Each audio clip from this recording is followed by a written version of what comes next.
Hello, hello, hello, my new human tribe. My name is Oracle Jessie, she, her, hers, and I am here for the old souls and the new humans.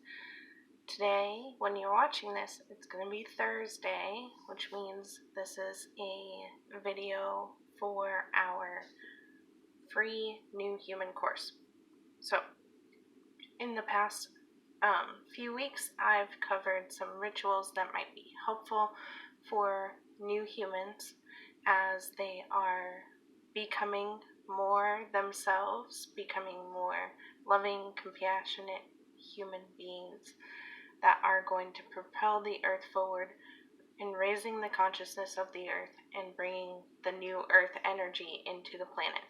So, I have covered a basic understanding as well in the first few weeks of this course of what new earth energy is, what it means to be a new human, what a new soul is, what an old soul is, all the basic information. So if you haven't been following along, feel free to go back. I put them all in, I'm going to do better at putting them down in the description, first off. And then secondly, I do have them all listed in order in a playlist on my channel, so feel free to go check those out. Okay, so this message today is going to be more timely than other messages because we are coming up. It is, when you see this, it's going to be October 24th, 2019. But when you're watching this, whenever you're watching this, is the perfect time for you to be watching this. And feel free to come back and watch it again as needed. Okay, anyway, so today I'm going to cover rituals for new humans and old souls to use before, during, and after Mercury Retrograde. Mercury Retrograde is going to happen the 31st of October, so next week. And it's going to be in retrograde in Scorpio. Oh goodness, I knew I should have looked this up. It's going to be in Scorpio for a long time. But Mercury is not one to want to stay in one sign or in one place for very long. It only stays in signs for about 3 weeks. So it's going to be in Scorpio for a long time.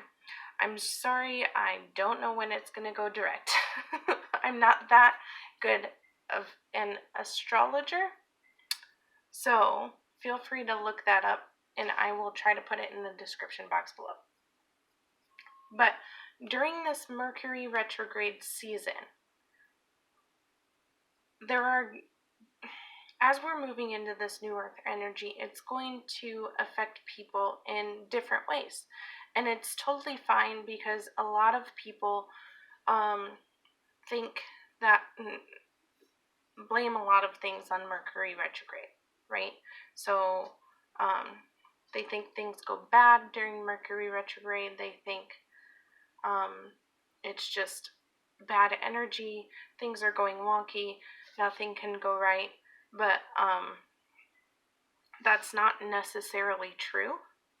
And as we're moving into this new space, literally in space, it's going to, and then as we're elevating our consciousness on the human level, it's going to affect Mercury retrograde differently. So that means we're calling in new intentions for Mercury retrograde, which means we are literally changing our reality for Mercury retrograde. So if we expect Mercury retrograde for us to be bad, to be horrible, to just not go well, then it will. What we expect, we project, we bring into our experience. Okay, so that being said, start thinking of this upcoming Mercury retrograde as a time to reevaluate our communication. So if we have started something, maybe like a new business, a new book, a new contract before retrograde happens on the 31st, then it's going to go favorably. Okay? But if we have to start something during the retrograde, be sure to check over these things, sleep on them, read them several times. It is not a good time to start something as far as the communication goes and sign contracts, unless they were started, like I said, before the retrograde. So, and what is helpful during this time is writing. Mercury retrogrades are really, really good times for writing. So if you are a writer and you're starting a new project, this is the wonderful time to start. This is the wonderful time to dive in and just get it all out on paper. And after retrograde, or as you feel called to, then to go back and edit things. This is a good time if you're not a writer, or you don't consider yourself to be a writer, to start a self-love, a self-care journal. This is a good time to start a dream journal. Start making lists. Start looking at what your dreams and goals are, kind of like what I'm sharing on my personal side of things. But looking at your dreams and goals and putting them down, putting them on a vision board, writing about them, maybe making a daily practice of it, and then going from there to manifest them. Because as we are writing, if we're physically writing, or if we're typing on a computer, or if we're even writing on our phones, more of our body is active in that action. So if we're writing positive things, if we're writing and connecting with our dream and envisioning it when we are writing, more of our body is involved. We're telling ourselves that this is a reality, and we are diving into it more. So it's going to be good time for writing into our reality, especially in this Scorpio time, especially with this new moon in Scorpio coming up. So new moons, Mercury retrograde, Scorpio, big time for dreaming and writing it out, and just literally writing out and editing our reality. So that's a big suggestion that I have. I know I have writer friends that friends and clients that are out there, so it's a good time to move forward with stuff like that. I've got some writing projects going on. I'm so excited to be sharing them with you all sometime soon. So I've got a few of those going. And I'm sorry, I didn't write my own notes today. So another thing that I wanted to reiterate, if I haven't made it clear enough already, is the ritual that I'm encouraging you guys to build for yourself through the homework that I've mentioned before. So drinking love water with intention, and loving yourself enough to drink and ingest the love water, the love, accepting the love from Gaia, the earth, and the universe, and just filling it with your own love too, and your own intention, and just ingesting that and bringing that into your cells so that your cells can receive that love and intention. And then also just the idea of affirming things out loud and being your own cheerleader is really, really important for old souls and new humans to move forward. So it's going to take a lot of practice to get over that mental hurdle of what am I doing? Why am I talking to myself in front of a mirror? This is crazy. It's not, that is old energy. That's not helpful. And honestly, a lot of the crazy people or the crazy things, those people were more connected than you and I could ever be, and so we label them as, give them, these negative labels because we don't understand them and we can't wrap our head around them, and it's not, so it's like we're expecting them to mold to our view, and that's just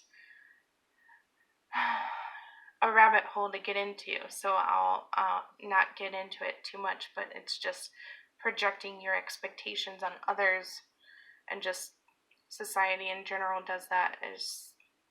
And so that's also part of the old soul baggage that we have, right? So the us old souls know and have those fears from our Akash, so that we can, and we have tapped into those, and it's been a reality for us, right, before, so that because we have been on the short end of the stick and been labeled crazy, we've probably been, had persecuted against, whether it's for one reason or another, using our gifts, and we have that history. Yes, we have that history, and we also have the history of being the healers, of being the readers, of being the shamans, of knowing when something is going to go wrong, and then warning our people. So we have that history that we can tap into. We have that history of my body, my ethereal body, my Akashic body knows how to heal this disease. So we can access those records, and that is something that we are tapping into with this ritual of speaking our own wellness and speaking our own reality into existence. So when we're standing in front of the mirror in the morning, while or after drinking our love water, saying to ourselves, I am healing. I am clearing this disease from my body. I am well, I am healthy, I am whole, I am happy, I am wealthy, I am thriving. When we're saying those things, we are activating our cells, the DNA in our cells, to believe in that. And we're accessing our Akash at the same time. So it's like we're taking that record. I don't like using that word because it's very limiting in this 3D world. Anyway, we're taking this good thing from our Akash, and we are saying it and believing in it in our heart, and saying it, that vibration, and hearing that vibration will bring it to the cells in a more real way that will make the cells kind of like writing. So it's kind of like writing it. So that'll make the cells vibrate with that frequency of health, of wealth, of prosperity, of thriving, so that we can move forward in that positive way that we're wanting to. So those are the two very important rituals, and I know I touched on another one of accessing the Akash. The writing, especially during Mercury Retrograde, writing, making your reality more of a reality. Very important. Start shopping for journals. I know, I love shopping for journals. I'm gonna hop off here. I love you all. Hasta la bye-bye.